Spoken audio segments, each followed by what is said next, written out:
আমার নৈতিক দায়িত্ব থেকে আমরা আচরণবিধি মেনেই চলছি, কিন্তু আমরা জানতে পেরেছি ইতিমধ্যে শুধু আমাদেরই ঢাকা শহরে না, আমার আসলে না, বিভিন্ন জায়গায় সারা বাংলাদেশে একটি দলের নেতাকর্মীরা বাড়িতে বাড়িতে যাচ্ছে, বিকাশ নাম্বার নিচ্ছেন অথবা তাদেরকে মাথা পিছু করে টাকা দিচ্ছেন, তাদের ন্যাশনাল আইডি কার্ড সংগ্রহ করছেন। আমি ইতিমধ্যে কয়েকবার আমাদের যে returning officer, assistant returning officer, তাদের কাছে অভিযোগ করেছি, তাদের কাছে বলেছি, ন্যাশনাল টিভিতেও বলেছি যে এই বিষয়ে আমার আসনে হচ্ছে এগুলো।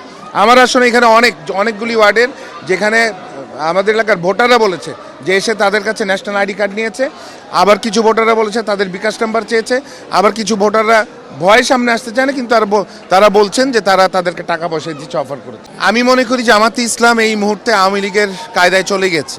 তারা নিত্য নতুন ঘটনা ঘটাচ্ছেন এবং তারা নির্বাচনকে বিতর্কিত করার জন্য আগে থেকেই একটা মাঠ তৈরি করছে। দেখেন, সমগ্র জাতি বিগত 18 বছর তারা কিন্তু অধীর আগ্রহে বসে আছে তাদের জন্মগত অধিকার ভোট দিবেন। আমি সেই কথাটাই বলছি। যখন আপনাদের একটা জিনিস জানতে হবে, এটা আমরা সবাই জানি, যখন কোনো নির্বাচন সামনে হয় এক দলের মানুষের সাথে আরেক দলের বিতর্ক হয়, এটাই স্বাভাবিক, কারণ যার যার অবস্থান শেষে তুলে ধরতে চায়। তো এটা সত্যও না, এটা কতটুকু সত্য আমি জানি না, আমরা খবর পাইনি। উনি যেটা প্রথম দিন অভিযোগ করেছিলেন যে তার সাথে তাদের এক কর্মীর সাথে আমাদের কর্মীর বিতর্ক হয়েছে, কিন্তু পরবর্তী সময়ে উনি অভিযোগ করেছেন যে অন্য আরেকটি এলাকায় গিয়ে এক ভদ্র মহিলা তার গায়ে নাকি কোপানো হয়েছে বা একটা কোপ দিয়েছে, এরকম কথা বলেছেন। এবং আমি জানার সাথে সাথে আমি তার সাথে সামনে গিয়ে কথা বলেছি, এবং আমি আমাদের যে ডিসি এখানে আছেন ওয়ারি জোনে, তার সাথে কথা বলেছি, কদমতলীর আমাদের ওসি সাহেবের সাথে কথা বলেছি।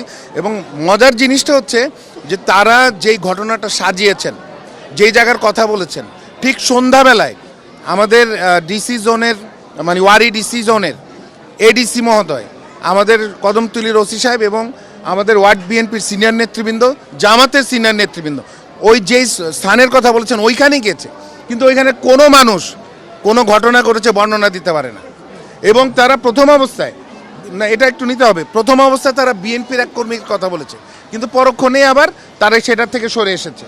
এখন তারা একটি মামলা করেছে। আমিও অত্যন্ত দুঃখজনক, কেউ না কেউ নিশ্চয় করেছে। আমি যেটা জয়নুল আবেদিন ভাইকে বলেছি যে আপনি তদন্ত করতে দেন, তদন্ত হয়ে বের হয়ে আসুক। উনি বলেছে হ্যাঁ ভাই, তদন্ত হওয়ার দরকার আছে, ফ্যাসিস্টটা এখনও আছে, ফ্যাসিস্টটা নির্বাচন বাধাগ্রস্ত করতে পারে। আপনি এই কথাটাই তাকে জিজ্ঞেস করবেন। উনি যদি মুসলমান হয়, ইমান থাকে, এই কথা অস্বীকার করার কোনো সুযোগ থাকবে না। আমি তাকে সেটা বলেছি, ভাই আপনাকে আমি সর্বাত্মক সহযোগিতা করব, আপনি পুলিশে আমরা দোনোজনের সহযোগিতা করি, পুলিশ বের করে নিয়ে আসুক এটা কে করেছে, তাদের আমরা আইনের আওতায় আনতে চাই। এখন কাদা ছড়াছড়ি তারা করতে চাচ্ছে, কারণ এই এলাকার মানুষ তারা বুঝে গিয়েছে যে এই এলাকার মানুষ ভোটের মাধ্যমে তারা